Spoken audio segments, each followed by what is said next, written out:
Asian games में भारतीय खिलाड़ियों का कमाल जारी है और इस कमाल की शुरुआत जिस निशानेबाज ने की थी, आज हमारे साथ बातचीत करने के लिए वो मौजूद हैं। वो थी निशानेबाज श्वेता चौधरी। आज हमारे साथ बातचीत के लिए श्वेता चौधरी, उनके कोच और हस्बैंड मौजूद हैं। श्वेता, बहुत शानदार शुरुआत दिलाई थी आपने ब्रॉन्ज मेडल जीतकर पहले दिन, तो वो कैसी फीलिंग थी पोडियम पे फिनिश करने की?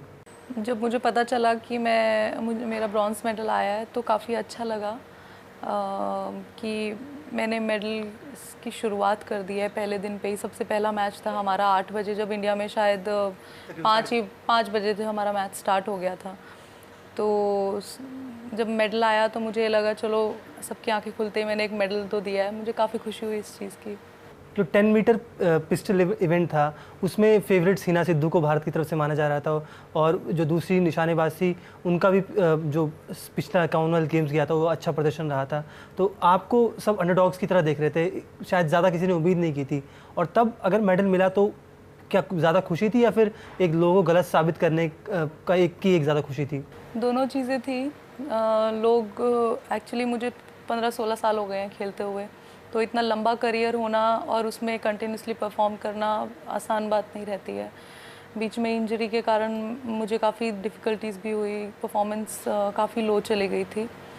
तो ये मेरे पास मौका था अपने आप को प्रूव करने का। मेडल आया तो मैं एटलीस्ट ये बता पाई हूँ, चाहे कितना भी लंबा करियर हो, मैं अभी भी करने के काबिल हूँ। मैं अभी भी चाहती हूँ मेडल जीतना, ओलंपिक गेम्स में मेडल जीतना मेरा टारगेट है अभी भी एक। अभी आप बात कर रही हैं तो आपकी थोड़ी आंखें भर आई हैं, ऐसा लग रहा है कि इमोशनल अभी भी हैं आप, वो मेडल जीतने की खुशी अभी भी है आपको। हमने देखा है कि जो एशियन गेम्स होते हैं उसको ओलंपिक के कंपैरिजन में ही लोग मानते हैं, जो शूटर्स जो खेलते हैं वहाँ पर उसी के कंपैरिजन में मानते हैं, क्योंकि चाइना होता है, वहाँ कोरिया होता है जो ओलंपिक में टॉप फिनिश करते हैं हमेशा। तो वहाँ पर एक तो क्वालिफाई करने का बहुत ज़्यादा प्रेशर होता है जब फाइनल में, और जब फाइनल होता है तो क्या लगता है कि एक दबाव बहुत ज़्यादा होता होगा उस वक्त? बहुत होता है। हमारे जो रूल्स हैं अभी चेंज हो गए हैं इस साल जनवरी में नए रूल्स अप्लाई हुए हैं, स्पेशली फाइनल्स में। और जो क्वालिफिकेशन राउंड में जो टाइम होता है, टाइम लिमिट भी कम कर दी है। तो एकदम से नया फॉर्मेट आया है, पहले उसको उसमें ढलने के लिए हमको टाइम लगा। प्लस अब फाइनल में क्या होता है, जो भी आपका क्वालिफिकेशन स्कोर है वो कंटिन्यू नहीं होगा। आप जो भी 8 शूटर्स फाइनल में खड़े हैं उनका सबका स्कोर 0 हो जाएगा। तो आपको नहीं पता कौन किस टाइम पे कितना अच्छा परफॉर्म कर सकता है। तो एक तरह से ये बेनिफिट भी है कि सपोज़ मेरा स्कोर अगर कम है तो मेरे पास एक चांस है अभी भी जीतने के लिए। बट वहीं पे जिसका स्कोर बहुत ज़्यादा है उसके मन में एक डर भी है कि मैं सबसे ज़्यादा स्कोर करते हुए भी अगर मेडल नहीं जीत पाऊँ। तो दोनों तरह से हैं इसके प्रॉज एंड कॉन्स दोनों हैं। बट मैं चाहती थी, मैं फाइनल में आई हूँ, मुझे एक मौका और मिला है तो मैं ज़रूर मेडल जीतूँ, और मैंने पूरी कोशिश की अपनी तरफ से। सुबह सुबह हर कोई देख रहा था शूटिंग का वो इवेंट, और एशियन गेम्स की शुरुआत थी। हमने देखा जब तक 6 टारगेट्स आपने शूट किया था, आप टॉप पर थी। उसके बाद कुछ स्कोर्स अच्छे नहीं गए और उसके बाद आप नीचे आ गई। तब क्या होता है दिमाग में जब एक बार टॉप पे होते हैं? क्योंकि हमने जीतू राय के साथ भी देखा, जो उनका दूसरा इवेंट था उसमें वो टॉप पर थे 11-12 शॉट्स के बाद, फिर वो 5वें नंबर पे आ गए। एक शॉट्स ख़राब होता है तो सारे समीकरण बदल जाते हैं। एक शॉट चलाने के लिए हमें सिर्फ 50 सेकेंड मिलते हैं, तो उस 50 सेकेंड में आपको पूरा कंसंट्रेशन वहाँ पे रखना है। प्लस इतनी एक्सपेक्टेशंस हैं, आपको पता है आप यहाँ आए हो, पूरा इंडिया को रिप्रेजेंट कर रहे हो, तो हर कोई एक आस लगा के आपसे बैठा है कि हाँ आप जीतोगे। तो उन 50 सेकेंड में अगर आपने पूरा अपने आप को कंट्रोल कर लिया तो आप एक बहुत अच्छा शॉट एग्जीक्यूट कर पाते हो। वहीं अगर दिमाग में एक भी थॉट आ गया कि क्या होने वाला है, क्या अच्छा शॉट लगने वाला है, क्या ख़राब हो जाएगा, अगर ख़राब हो गया तो कहाँ पहुँच जाएंगे, अच्छा हो गया तो मैं कहाँ होंगी, तो यही चीज़ें हैं। मेरा एक 7th शॉट जो था वो ज़्यादा थॉट्स आने के कारण शॉट डिले हो गया। तो मुझे पता है टाइम लिमिट 50 सेकेंड है, अब मुझे उस 50 सेकेंड के अंदर उसको चलाना ही है। जब हाथ में मूवमेंट आ जाएगी तो शॉट स्कैटर हो सकता है, वही मेरे साथ हुआ। उस टाइम जो 1 सेकेंड का जो कंसंट्रेशन मेरा ब्रेक हुआ उसकी वजह से वो शॉट ख़राब हुआ और सीधे फर्स्ट से मैं 6th प्लेस पे आ गई थी। लेकिन उसके बाद भी आपने 3rd पे आई, तो ये भी कह सकते हैं कि उसके बाद मैंने बहुत कोशिश की। मैंने कहा कोई बात नहीं, एक शॉट ख़राब हुआ है, मेरे पास अभी भी चांस है, क्योंकि हमारा एलिमिनेशन शुरू हो जाता है। हर 2 शॉट के बाद एक शूटर एलिमिनेट होते जाता है। तो एक तरफ मुझे डर भी था कि मैं एलिमिनेट ना हो जाऊं, दूसरी तरफ मैं पूरी कोशिश भी कर रही थी कि मैं जितना बेटर शॉट चला सकूं और जितना इनर 10 मैं अपना शूट करूंगी उतना मैं ऊपर जाऊंगी। तो मैं वही कर रही थी, धीरे धीरे धीरे करके मैं ऊपर आई और एक पॉइंट ऐसा था मैं सेकंड प्लेस पे पहुंच गई थी दोबारा। बट फिर एक शॉट मेरा ख़राब हुआ और तब तो मैं एकदम, मेरा माइंड वहाँ से एकदम हट गया कि क्या हो रहा है। बट फिर से कहते हैं ना, भगवान का हाथ अगर है, उस शॉट के बावजूद भी मैं टॉप 3 में थी और मुझे शूट ऑफ खेलने का चांस मिला एक चाइनीज़ शूटर से, जो कि लास्ट 2 ओलंपिक गेम्स की गोल्ड मेडलिस्ट है। उनके साथ मेरा टाई शूट था एक शॉट का। उस शॉट में पता चलना था कि मैं मेडल जीत रही हूँ या नहीं। वो शॉट मैंने 10.7 चलाया और उसने 10.0। वहाँ पे पता चला कि मैं ब्रॉन्ज मेडल तो मेरा कंफर्म है। हमने पिछले कुछ समय में देखा है कि शूटर से अब बहुत ज़्यादा उम्मीद की जाती है।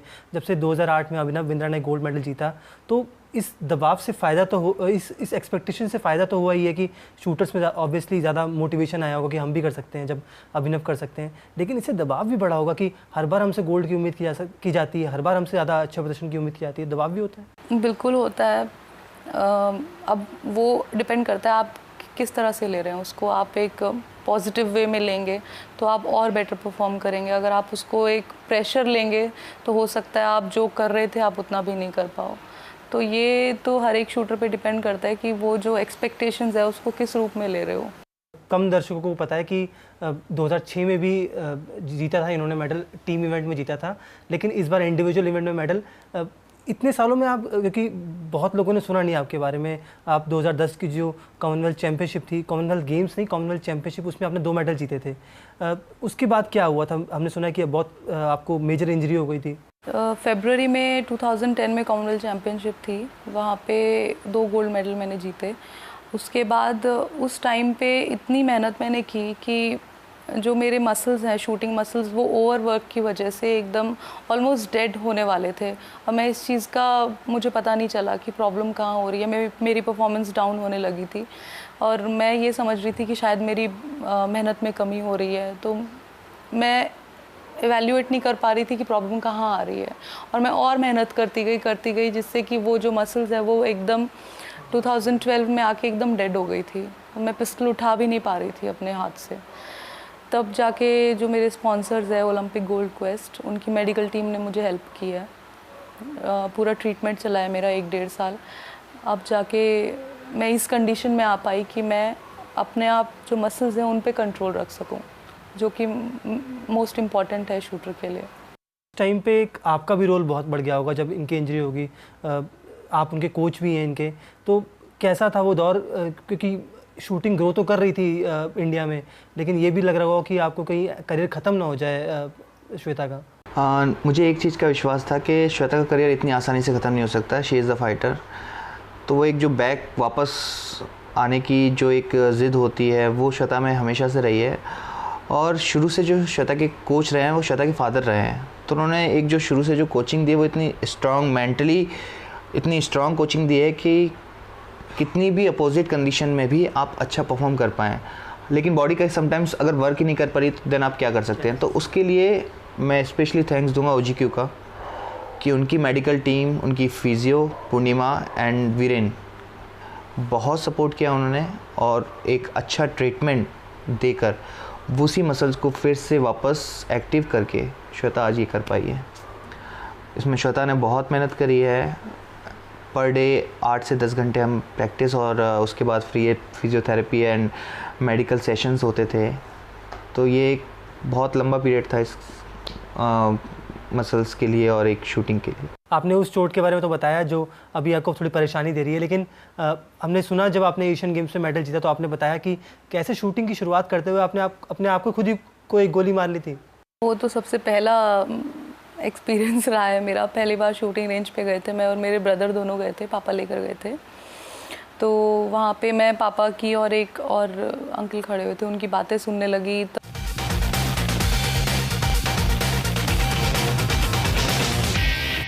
हमारा बहुत लाइट होता है, उस पर हाथ लग गया, पैलेट मेरे सीधे पैर में चली गई, फुट में, राइट फुट में। तो मेरे ब्रदर ने ही बताया कि पैर में से खून निकल रहा है, मुझे तो एहसास भी नहीं हुआ था उस चीज़ का। तब पापा डॉक्टर के पास लेके गए, फिर पूरा बैंडेज वगैरह किया। उस टाइम हम उसको निकाल नहीं पाए पैलेट को, क्योंकि डॉक्टर ने बोला बहुत अंदर है, डीप टिश्यूज़ में चली गई है, अब उसको निकालने के लिए बहुत टाइम लगेगा। तो बैंडेज वगैरह करके नेक्स्ट डे पापा पूछते कि चलना है रेंज पे, तो मैंने कहा हाँ मैं जाऊँगी खेलने के लिए। तो बस तभी से मन में है वो इच्छा हमेशा से कि हाँ करना है। तो बुलेट अभी भी आपकी वो पैरों में है? और पैर में ही है अभी भी, मैंने संभाल के रखी हुई है। तो क्या वो याद दिलाता होगा कि वो शुरुआती स्ट्रगल भी एक होगा आपका? हमेशा याद दिलाता है। एक वो बात हमेशा याद आती है, वही अंकल जो पापा से उस टाइम वहाँ पे बात कर रहे थे, वो बोलते कि इनसे नहीं होनी है शूटिंग, पहले दिन ही पैर में गोली मार ली। तो ये चीज़ दिमाग में मेरे फादर के भी और मेरे भी रही हमेशा कि नहीं करके दिखाना है इन लोगों को, जो इस तरह से आपको हमेशा नीचे खींचने की कोशिश करते हैं।